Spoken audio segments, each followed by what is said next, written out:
Saudara-saudari, saya baru kembali dari India, pulang ke Indonesia tanggal 11 kemarin. Ada satu tempat yang unik sekali di sana. Kami keliling ke banyak sekali kota, dan saya baru tahu ternyata kata Vrindavan, pernah dengar? Pernah ya? Nah, ternyata beneran ada. Ya, jadi ketika saya lewat jalan tol, tapi jalan tol di India itu lucu ya, motor itu boleh masuk, begitu ya. Jadi kita ikut jalan tol, ada motor ya. Lalu ada satu lagi yang boleh masuk, kadang-kadang ada sapi. Dan katanya kalau mengganggu sapi di India itu melanggar undang-undang. Iya, dilindungi negara. Jadi kalau saudara ke India, jangan ganggu sapi ya. Jangan ganggu sapi, ingat itu. Nah, ketika saya di jalan tol, saya lihat ada informasi kota, persis seperti jalan tol kita, warnanya hijau, persis. Dan kalau di luar negeri, jalan tol itu kadang disebut highway, ya, kadang disebut expressway. Di India mereka sebut tol. Dan ternyata jalan tol itu mungkin bahasa dari Eropa atau dari mana saya tidak tahu. Di India mereka juga tulis tol, T-O-L-L. Ya, lalu ada pamflet itu informasi Vrindavan. Oh, rupanya ada tempatnya ya. Biasanya kalau video-video Vrindavan di Indonesia itu yang makanannya banyak vitaminnya. Kalau yang ketawa berarti ngerti maksudnya ya. Yang nggak tahu, yang nggak ketawa tanya temannya, apa maksudnya, apa maksudnya gitu ya.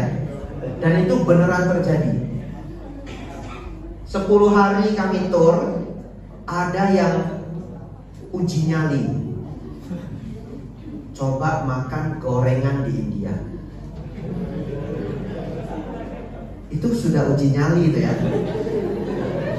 Lalu ada beberapa teman di bus itu, mereka bilang, masih ada entrostok enggak? Masih. Oke, kita coba makan gorengan. Itu di samping, karena jalan kita macet menuju border ke Nepal ya, macet sekali, nggak bergerak. Di sampingnya ada yang jualan gorengan. Mereka coba beli. Lalu mereka beli 200 rupiah. Kalau dikali itu 40.000. Ya, cukup banyak, dapat sekantong. Dan mungkin 30% orang di bus itu berani makan. Bapak-bapak berani makan, ibu-ibu tidak berani makan. Dan pas ngambil gorengannya itu tidak pakai capit ya, pakai tangan. Ya, enggak apa-apa ya, itu protein tambahan.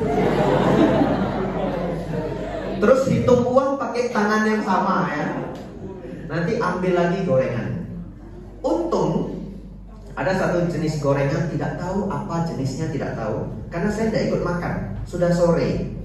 Ya, itu sudah jam 4 sore, saya tidak boleh makan lagi. Tapi kalau itu jam 9 pagi, mungkin saya tidak ikut makan juga ya.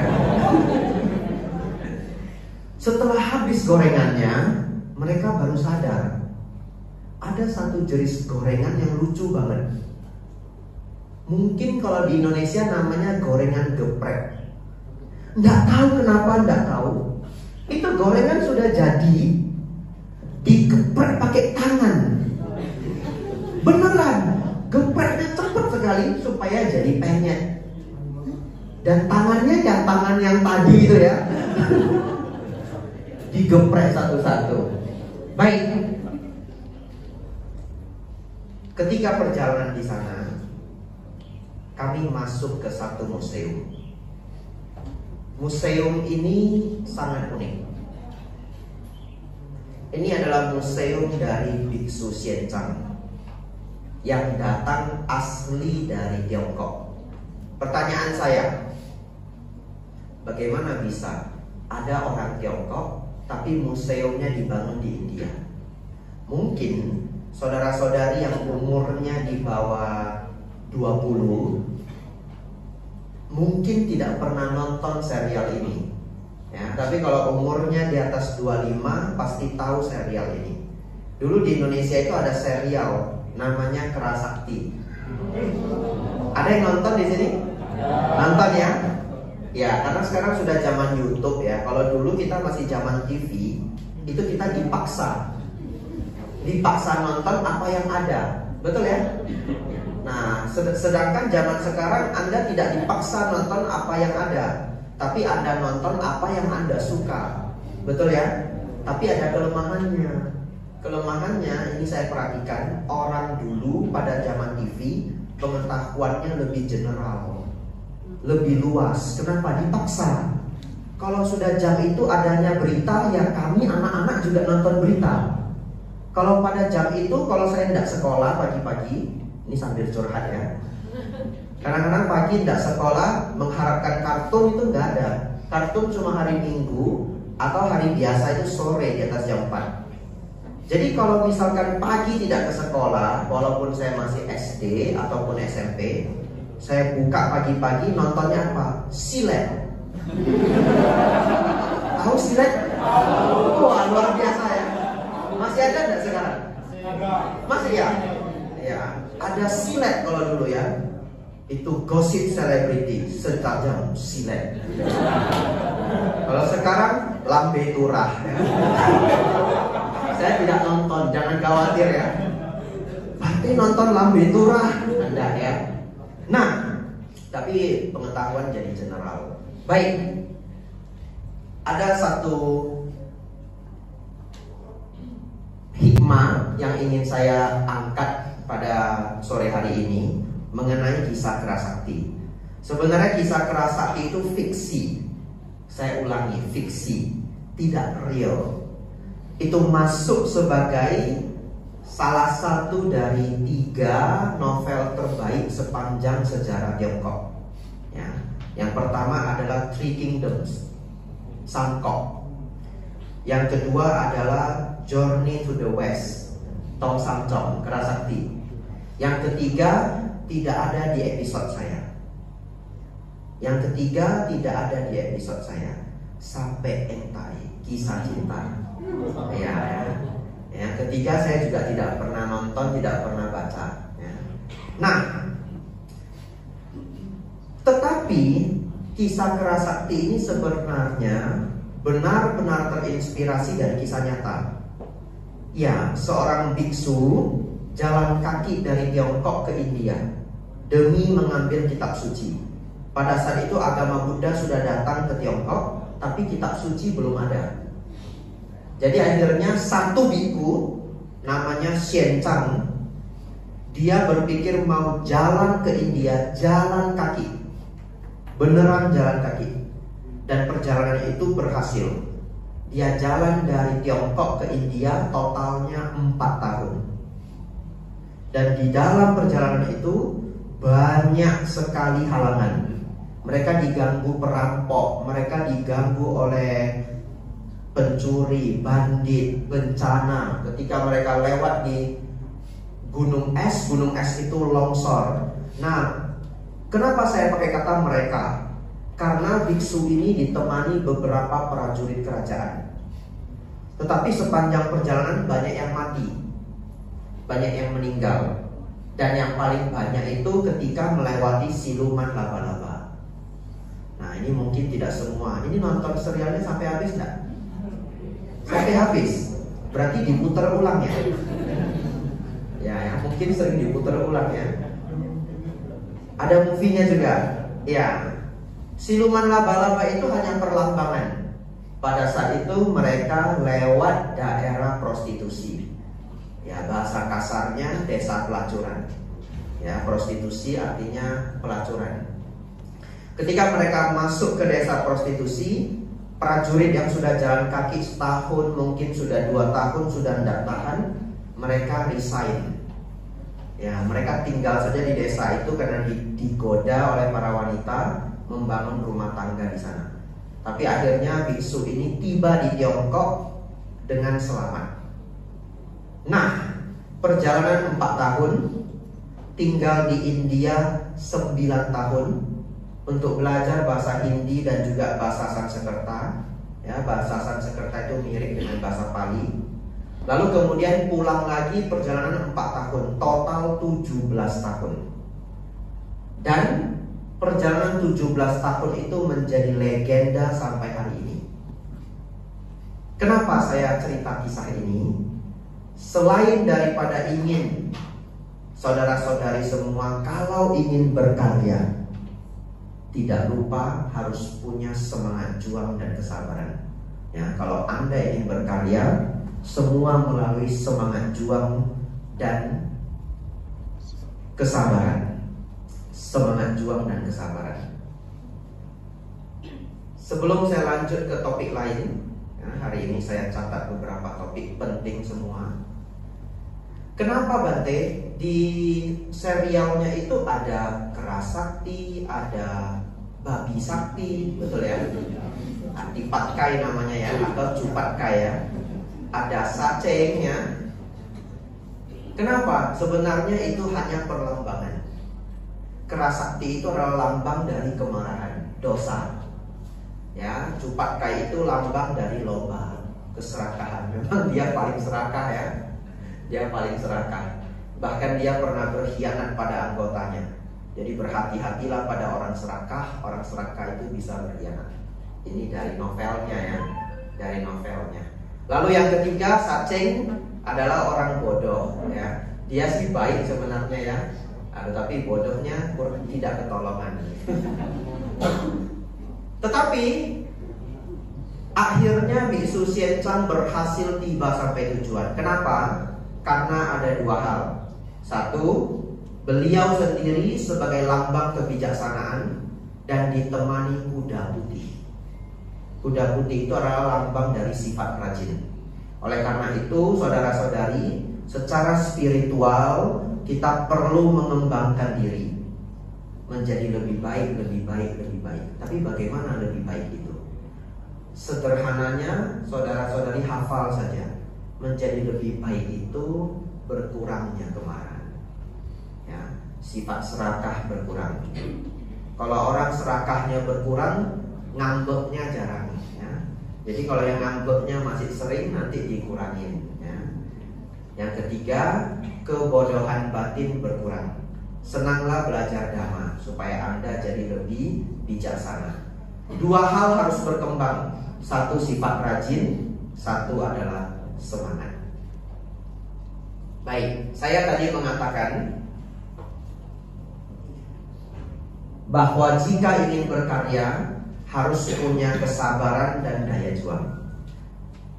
Sebelum saya lanjut ke cerita selanjutnya, saya punya kuis.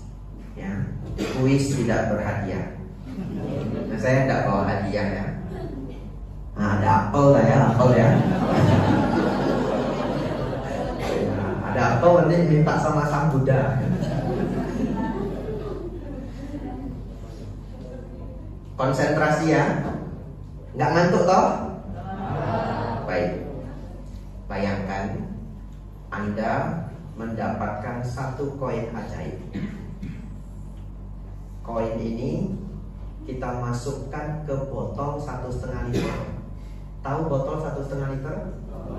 Aqua yang besar ya. Yang kecil berapa liter? 1 galon berapa liter? Wah, pintar semuanya. Ketahuan orang dagang semuanya. Iya, Anda dapat satu koin ajaib. Ya.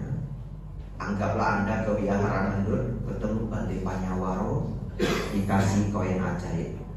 Tapi jangan beneran ditagih ya. Setelah ini berangkat ke Nandut, Bante minta koin ajaib. Hah? Mana ada saya? Kata Bante Abijanto ada gitu ya. Baik, koin ini Anda masukkan ke botol 1,5 liter. Setiap hari dia berlipat ganda. Keren ya? Lumayan ini ya. 1 jadi 2, 2 jadi 4, 4 jadi 8, lalu 16, 32, 64, 12, 8, betul ya? 256 ya, dan seterusnya. Yang jual flash disk pintar ya. Betul ya? Itu perkalian flash disk itu. Baik. Ini rodo susah ini ya.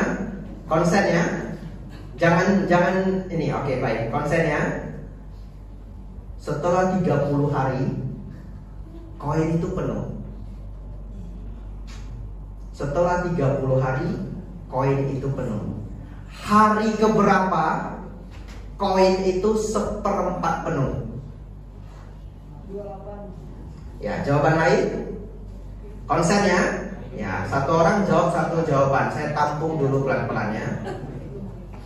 Hari keberapa dia seperempat penuh?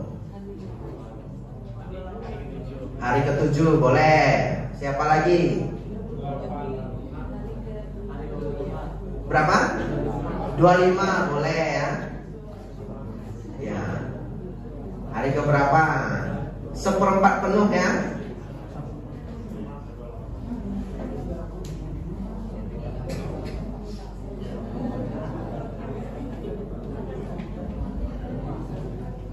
Ya, yang bingung banyak ya. Kalau Anda bingung, pura-pura aja hitung ya. Ya, biar keren. Padahal nggak hitung ini. Nah, tangan begini-begini. Baik.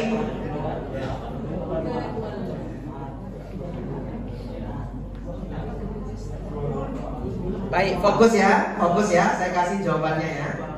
Ya, saya kasih jawabannya. Saya sering membuat kuis ini. Sering sekali orang menjawab hari ke-7 ya. Sering juga orang jawab hari ke-15. Tidak tahu dasarnya apa, saya juga tidak tahu. Tapi boleh, semua saya tampung. Hari ke-8 Bante, boleh. Hari ke-3 Bante, boleh ya. Baik. Kalau dia penuh di hari ke-30, maka dia seperempat penuh di hari ke-28. Tapi saya kasih logikanya. Kalau dia penuh di hari ke-30, kan dia setiap hari berlipat 2, betul? Maka sehari sebelum dia cuma setengah, betul? Karena dia besok penuh. Itu hari ke-29. Hari ke-28 dia setengahnya lagi, seperempat penuh. Harusnya, tadi saya keliru ya. Kalau saya kasih hak seperempat penuh, itu biasa pertanyaan saya untuk anak SMP. Harusnya tadi saya buat 1/8 penuh ya, biar lebih sulit ya. Betul ya? Nah ya, itu adalah hari ke-27. Betul ya? Baik. Coba Anda semua bayangkan. Dia penuh hari ke-30. Dia setengah penuh di hari ke-29. Dia seperempat penuh di hari ke-28. 1/8 penuh hari 26, 1/16 penuh hari ke-25. Tahu nggak 1/16 penuh itu seperti apa? Segini. Betul ya? Segini. Inilah yang membuat tidak banyak orang berhasil di dunia ini. Kenapa? Karena mereka tidak mau sabar. Ketika mereka bekerja dari hari pertama sampai hari ke-24, cuma dapat segini. Ini 24 ini. Hari ke-24 ini segini. Hari ke-25 segini. Hari ke-26 segini. Betul ya?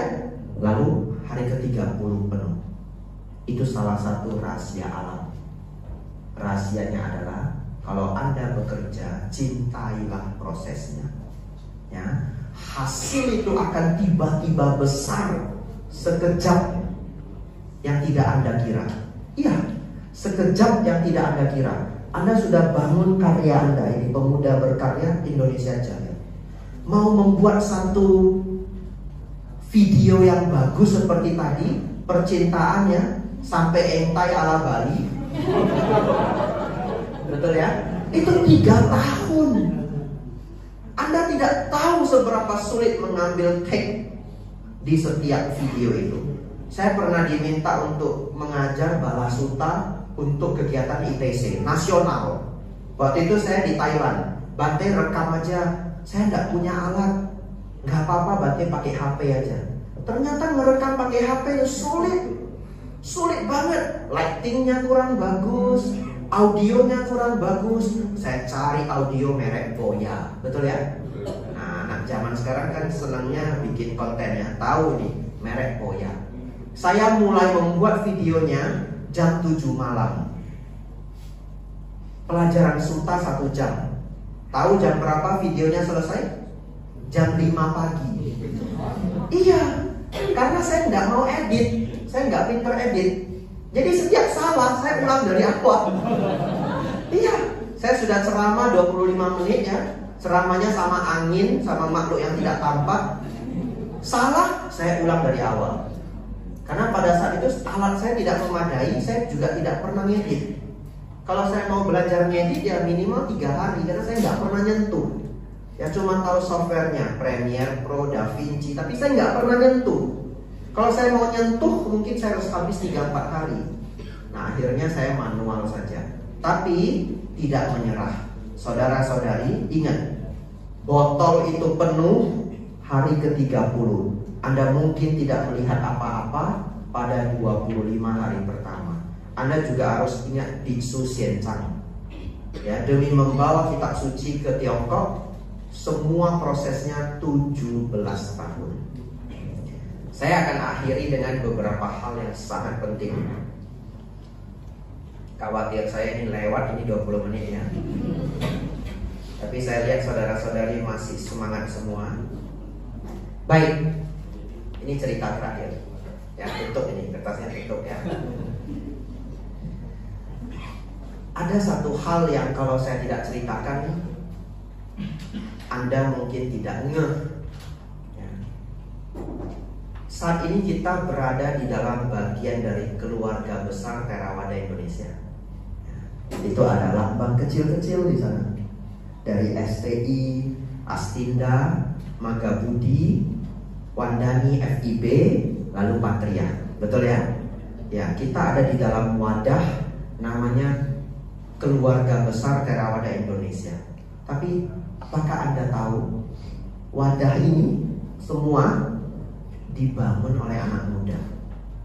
Ya, ini semua dibangun oleh pemuda.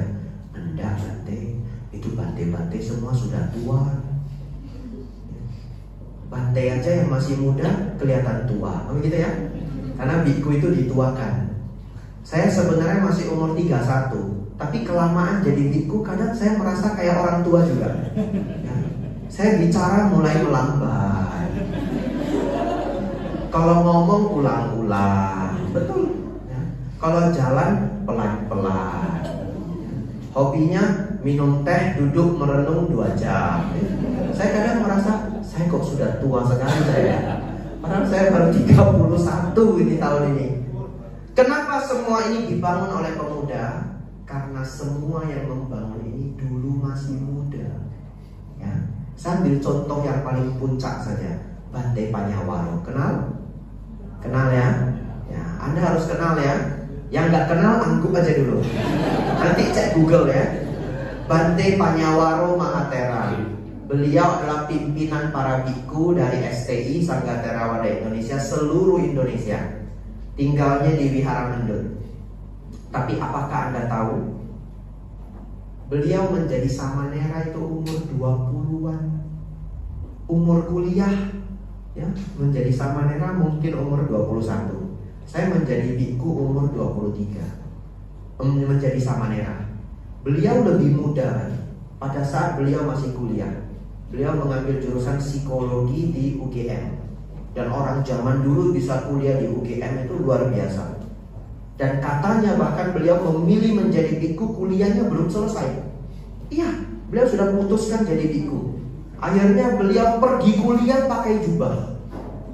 Iya, pergi kuliah pakai jubah. Sampai akhirnya beliau menyatakan cukup. Nah, sangat sulit menjadi biku di zaman itu. Ini cerita yang kalau Anda tidak dengar dari saya, mungkin tidak ada lagi catatannya. Ya, jadi cerita terakhir ini akan menjadi dokumentasi yang baik untuk saudara-saudari semua. Dulu Wihara Theravada itu hampir tidak ada, bukan hampir yang tidak ada intinya. Tidak ada. Lalu para biku tinggal di mana? Para biku ketika pembinaan masih sering numpang di kelenteng. Numpang di kelenteng. Lalu zaman dulu para biku tidak sering naik pesawat, jarang sekali. Kenapa? Pesawat mahal, tidak sanggup. Jadi kemana-mana naik bus. Nah, saking berjuangnya, pindah patah saja tidak ada yang ngerti. Jadi Bante Panyawaro pernah cerita, beliau sering numpang di kelenteng tapi tidak dapat makan. Ya, tidak dapat makan. Terus Bante makannya bagaimana? Minta ke Sang Buddha, ya, apel. Beneran, di kelenteng kan sering ada orang sembahyang buah. Jadi pagi-pagi atau siang beliau minta ke yang tukang jaga, Pak, itu buahnya boleh enggak untuk saya? Sampai begitu. Oh boleh biksu, boleh silahkan. Diambilkan untuk beliau.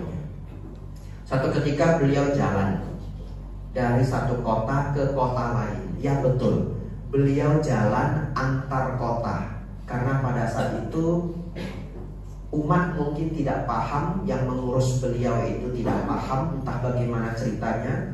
Beliau bisa terdampar saja ya, mungkin diantar tidak dipulangkan. Beliau memilih jalan kaki, dan itu perjalanan jauh sekali. Sampai tengah jalan ada bus yang lewat. Lalu busnya berhenti karena aneh, ada orang jalan kaki di jalan lintas kota. Aneh, busnya berhenti. Lalu kernetnya bilang, Pak, naik Pak. Beliaunya diam mungkin. Kenapa diam, ada yang tahu? Nggak ada uang. Gimana ini ya? Pak, naik Pak, nggak ada uang.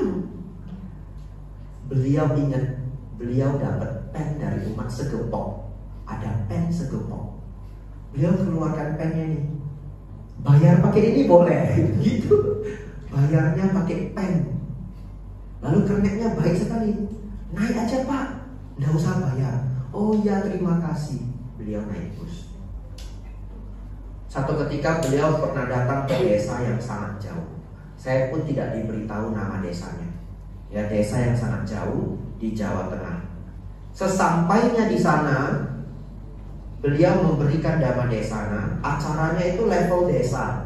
Level desa artinya semua orang desa ngumpul. Acara yang cukup besar. Tapi Anda tahu, di desa itu tidak ada air bersih. Ya, di desa itu tidak ada air bersih. Saya dari kota Medan, dan dulu saya jualan produk farmasi. Kalau kita harus jalan ke Pulau Nias, sama di Pulau Nias semua airnya itu berminyak. Ya, jadi kalau minum harus aqua, harus air botol. Kalau mandi masih sanggup dah, berminyak sedikit ya, moisturizer alaminya. Ya, berminyak sedikit, moisturizer alami. Tapi minum harus botol aqua. Beliau tiba sampai di sana, beliau disuguhkan air. Airnya keruh. Airnya keruh. Gimana coba? Ini kalau Anda pembinaan, Anda sudah haus sekali, diberi air, airnya keruh, tapi panas.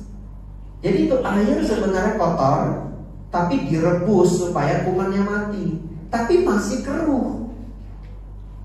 Awalnya beliau bertahan, gimana minumnya ini ya, air keruh begini. Lalu beliau dekatkan, bahkan ada aroma tidak sedapnya. Beliau letakkan lagi. Lalu beliau ceramah. Tapi setelah ceramah panjang kan tidak tahan ya, namanya haus, perjalanan sudah dari jauh. Beliau putuskan untuk minum saja. Beliau minum air ini, rasanya tidak karu-karuan. Saya tidak pernah minum, tapi kok rasanya kayak kita pun bisa merasakan air keruh gitu. Setelah itu tidak apa-apa. Yang terminum ya tidak apa-apa. Pulang dari sana, beliaunya batuk tidak sembuh 1 bulan. Ya, jadi saudara-saudari yang ingin saya ceritakan, segala sesuatu karya yang besar itu dikerjakan dengan perjuangan, kesabaran dan sepenuh hati. Kita ini semua, termasuk saya ya, mendapatkan berkah karma baik para sesepuh. Yang berjuang para sesepuh, Bante Panyawaro, Bante Giri Rakito, Bante Jodi Dhammo. Kita menikmati, betul ya? Gedung sudah bagus, dana juga besar, umat sudah banyak. Tetapi kita punya karya kita sendiri. Hari ini kita menikmati karya mereka, saudara-saudari membuat karya selanjutnya. Jadi Patria berkarya, Indonesia Jaya.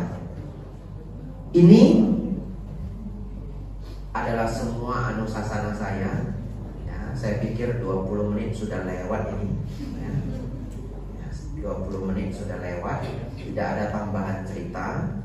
Saya berharap apa yang saya ceritakan ini walaupun sedikit, Anda ingat seumur hidup. Anda tidak akan gagal melakukan apapun selama Anda ingat koin ajaib tadi. Jangan berhenti hanya karena bosan. Ya, Anda belajar apapun, jangan berhenti hanya karena bosan. Berjuanglah. Perjalanan panjang itu tidak mengkhianati hasil. Ya, Biksu Xianchang Tong Samcong jalan 17 tahun, beliau dikenang sampai sudah 1000 tahun, 1000-an tahun. Namanya masih awet. Jadi ketika Anda berjuang, jangan kalah sama bosan. Begitu ya.